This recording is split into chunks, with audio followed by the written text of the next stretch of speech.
नमस्कार साथियों, स्वागत है आपका आपके अपने YouTube चैनल अंजू भारती की पाठशाला में। मैं हूं अंजू भारती। आप पढ़ रहे हैं मुझसे हिंदी व्याकरण। तो चलिए आज की क्लास में हिंदी व्याकरण में पढ़ने वाले हैं यानी कि समास के प्रकार में द्विगु समास। अगले क्लास में हम पढ़ चुके थे तत्पुरुष समास। तत्पुरुष समास हम कैसे पहचानते हैं, उसको जो है जिसमें कारक चिन्ह लगा हुआ रहता है उसको हम तत्पुरुष समास समझेंगे। तो आज की क्लास में होने वाली है द्विगु समास। द्विगु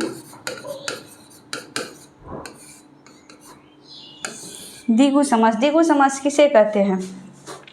पूर्व पद गौण और उत्तम पद प्रधान होता है। जिसका पूर्व पद गौण होता है और उत्तम पद प्रधान होता है उसको हम द्विगु समास कहते हैं। किंतु उसमें जो है सदैव संख्यावाचक हो, जिसमें संख्यावाचक हो उसको हम द्विगु समास पढ़ेंगे।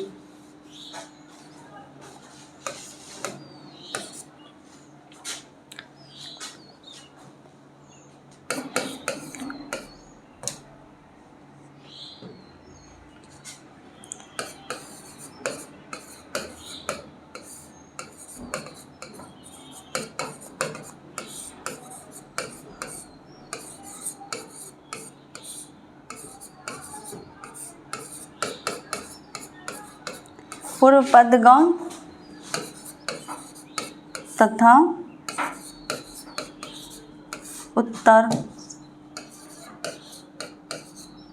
उत्तर पद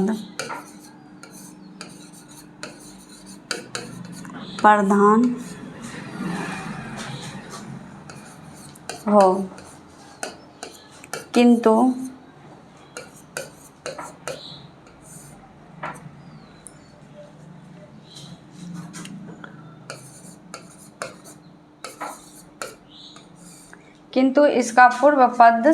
इसका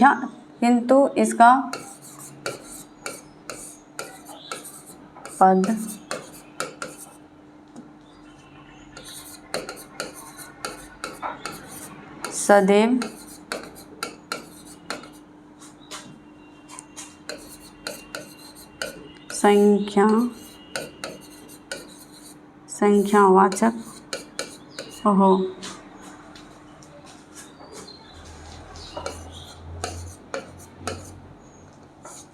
उसे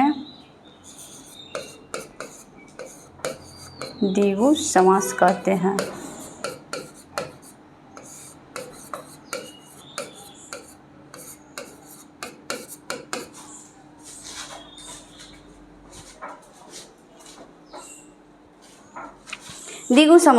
द्विगु समास में पूर्व पद गौण तथा उत्तर पद प्रधान हो, किंतु इसका पूर्व पद सदैव संख्यावाचक हो उसे हम द्विगु समास कहते हैं।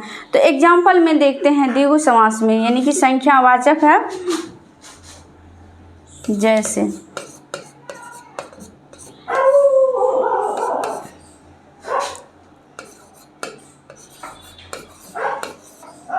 पंचवटी,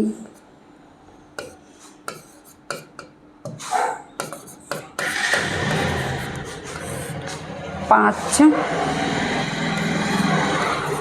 वटों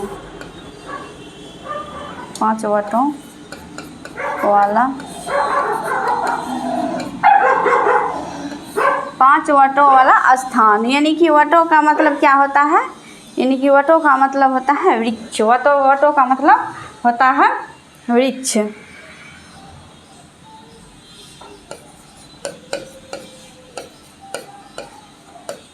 चौराहा, चार राहों का समूह। यानी कि पंचवटी, इसमें जो है संख्यावाचक है, ये जो है पाँच जो है ये संख्यावाचक है। इसको हम समझेंगे ये द्विगु समास में आते हैं। जिसमें संख्यावाचक हो वे द्विगु समास में आए। जैसे 5 वटों का स्थान हो, यानी कि वटों मतलब होता है वृक्ष।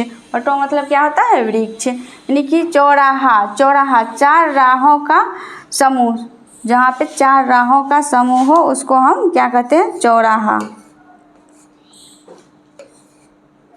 और एग्जाम्पल में देखते हैं जैसे त्रिफला, यहाँ पे संख्यावाचक है, 3 फलों का समाहार, यानी कि समाहार मतलब क्या होता है, न्यायालय।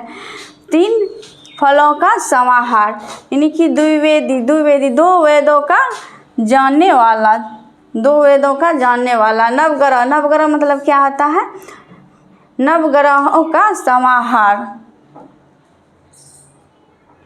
त्रिभुवन मतलब क्या होता है, 3 वेदों को जानने वाला त्रिभुवन कहते हैं।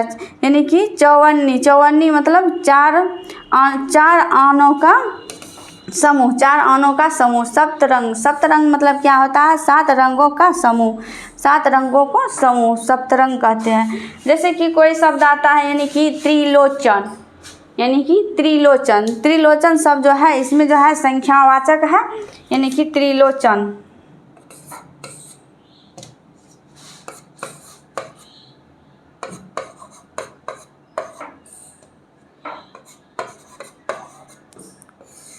त्रिलोचन, 3 लोचन,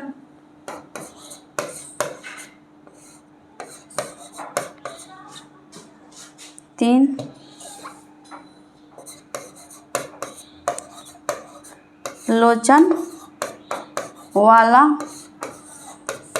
है, यानी कि त्रिलोचन 3 लोचन वाला है। लोचन का मतलब क्या होता है, नयन यानी कि आँख। लोचन मतलब क्या होता है, नयन।